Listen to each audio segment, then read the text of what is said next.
It's time for a Titan. Shake that. Video review.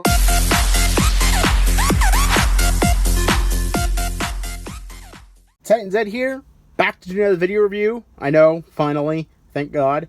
And we're going to be reviewing the G1 reissue of Soundwave and Condor Cassette Buzzsaw. I don't remember him having that name in the original G1 series, but oh well. This is the G1 reissues, which are available at Walmart right now. A little bit pricey, but I'll get into that in a minute. But I just wanted to take the chance to take a look at the boxes. The box isn't half bad. It has the G1 artwork, which I really appreciate. Has a little transformation steps on the top, as I would like. The back has both stats for the characters and the gorgeous G1 artwork.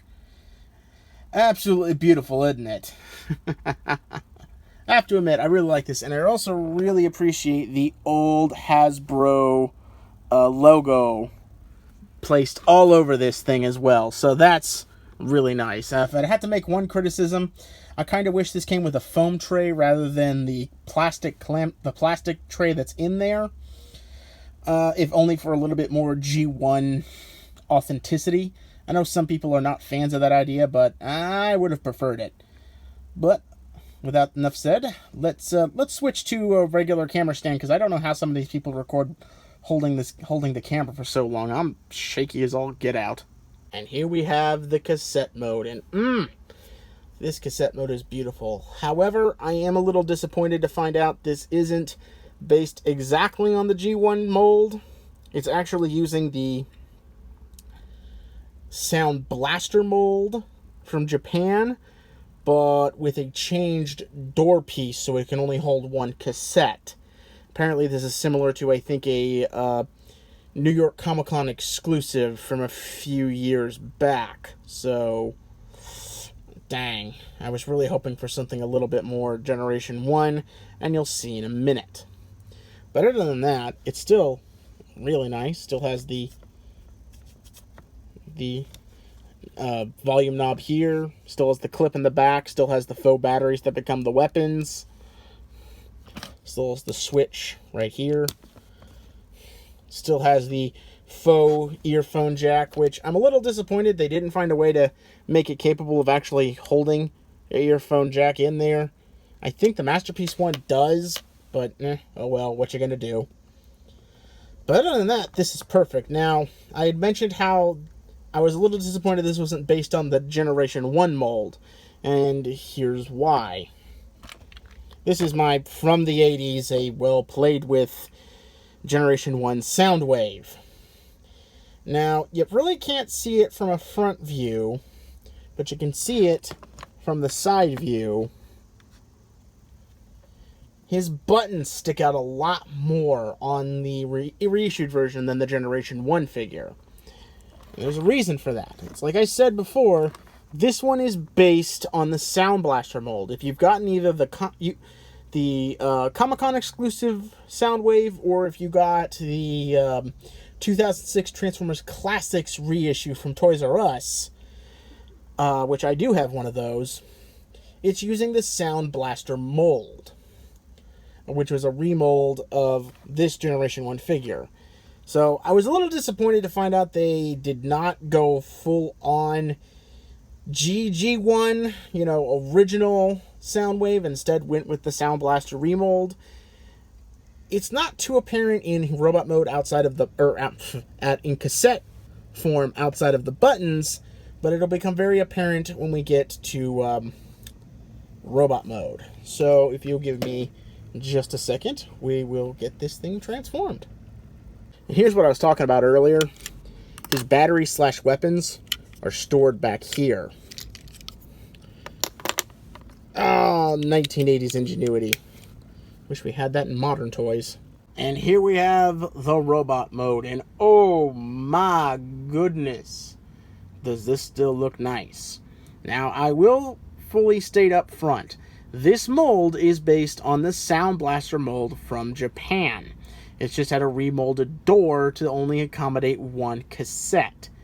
because of it, this figure does have some more hollow areas around the figure to accommodate the change in plastic. It's annoying, but I'll get over it. To at least have a Soundwave that can stand up on its own is pretty nice. Now, while I am a owner of the 2006 reissue of Soundwave from Toys R Us, I will fully admit that Soundwave does not have that shiny silver plastic. Good lord, it's almost like a mirror at certain angles. That's very nice. It is a good figure. It's G1 Soundwave. I will say the only other thing that's bugged me is the stickers. Now, some of the stickers have stayed on without an issue in the world, and some have kind of been weird. The stickers on the knee have been a little weird on me, especially on the lower part of the knee and this upper part of the knee. But the stickers that are the most annoying, and I do not recommend putting them on if you do get this figure, are the damn wrist ones. I've had to glue them down at minimum 2 times each. Oi! But yeah. I wouldn't recommend putting the wrist stickers on if you can avoid it. Other than that, I still think the figure is just fantastic. I know $50 is a lot to ask for, and I know some people have complained about that. I will fully admit it is a bit of a hard bullet to bite, but I think for a figure that you know, if you're someone like me who owns multiple Soundwaves, this is a good Soundwave that you can take to work with you, put on your desk, and not truly feel too bad if it falls to the ground or something. You know, yeah, it's $50, but if you're a hardcore collector, you've already got like multiples of Soundwaves. Now, there is one other difference that I've only just recently noticed since getting my from the 80s G1 Soundwave back out of storage. His head is actually molded differently than the 1980s version. Now, pardon me for this. I have to hold this Soundwave up because he is so old. Let me take the battery pod off here. He's so old, he cannot physically stand up on his own or even keep his head up. But yeah, I just noticed this. The heads are even molded differently. And this is why I kind of wanted he does not want to stand.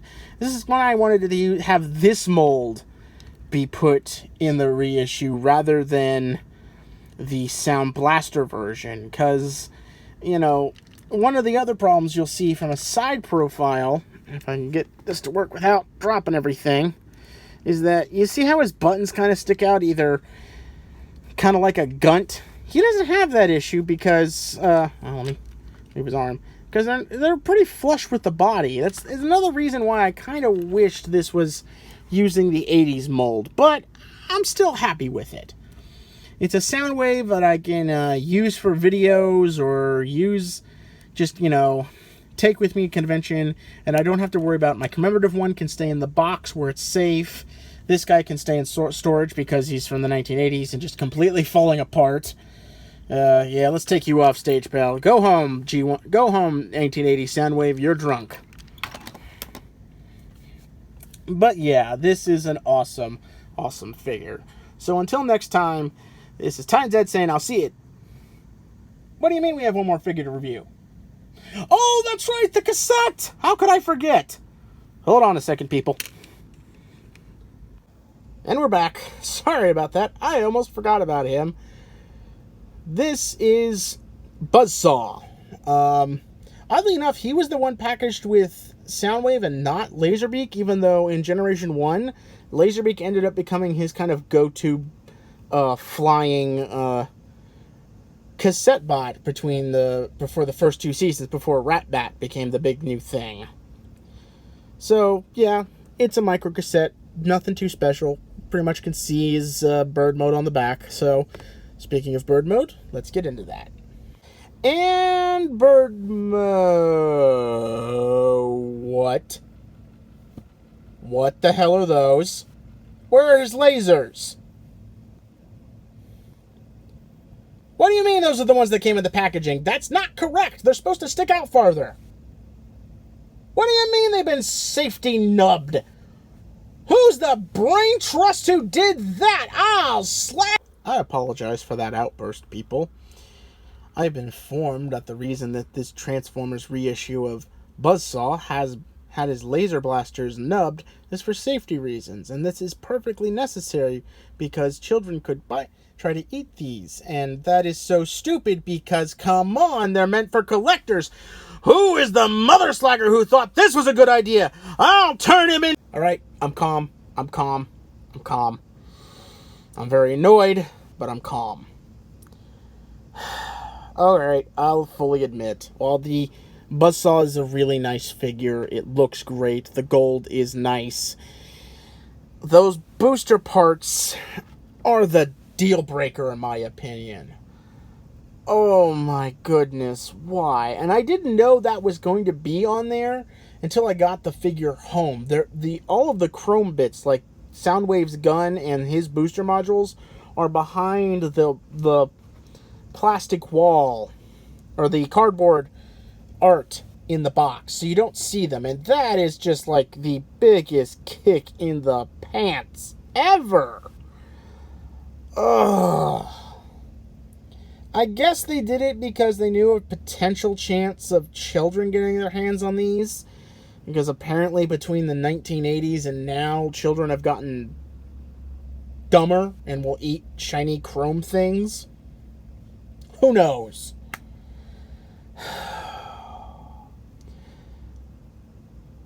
I have to admit, this is definitely a bit more of a deal breaker. If I'd known this going in, I might have tried to make sure to get Soundwave on a sale. But I'm committed to this, so yeah.